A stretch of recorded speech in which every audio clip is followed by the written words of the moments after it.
Fletcher Tabuto. Thank you, sir. A pleasure to take a call on behalf of New Zealand First in this part of the debate. And I just choose to speak about MB this evening and its report. So I think everyone in the House this evening will acknowledge that it was a ministry designed to fix all woes. That was the intent. And I do have some sympathy for Minister Joyce. He must be getting tired. It must be exhausting. He's like a bald Hercules running around the country, putting out fire after fire. we will all soon be talking about lost productivity within the ministry, loss of focus, how whole departments are getting lost within the superstructure. Although, to be fair, there is a giant TV right at the start of the maze to light the way for those lost and confused staffers and members of the public brave enough to enter. How much was that?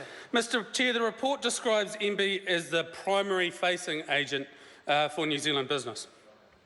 I'm just wondering, does that mean the stone sign outside the super Herculean ministry facing passers-by that cost $24,000 more than they'd budgeted for, a total of $70,000 for a stone sign on the side of the road? It's just unbelievable.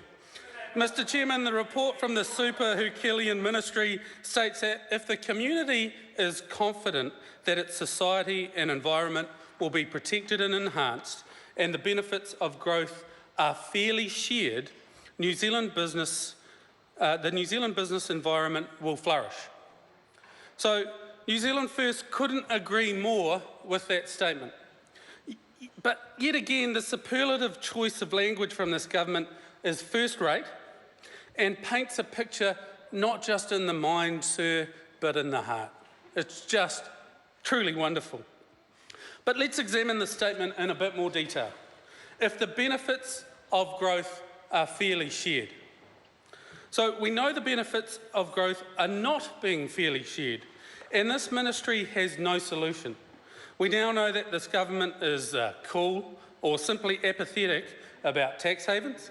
We know that tax avoidance by New Zealand and international corporates totaling somewhere in the vicinity of $7 billion is all good with this government.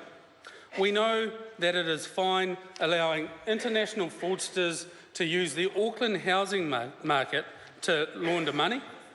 We know it is fine allowing Kiwi homes to be the means for foreign speculators to make giant or gigantic capital gains at the cost of our Kiwi lifestyle and our Kiwi dream. No rush, says the National Party. Let's not upset big business. We don't want to compromise big corporate profit margins, heaven forbid if it drops in any given year. As the ministry themselves have said, the benefits of growth must be fairly shared for the business environment to flourish. What we do know for sure is that New Zealand's inequality measures are rapidly increasing.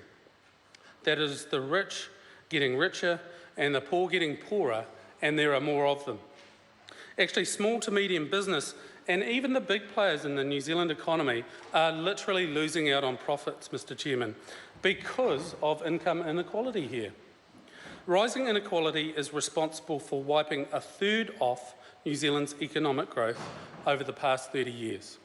New Zealand's GDP growth was stunted by as much as 15.5 percentage points between 1990 and 2010. More than any other OECD country, Mr Chairman. Income and wealth inequality in New Zealand gets bigger by the day.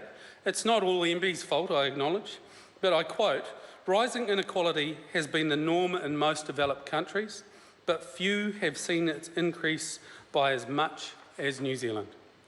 So this ministry's minister needs to stop talking about huge trade gains, which even by their own analysis of the TPP, for example, are less than a 2% increase by 2030.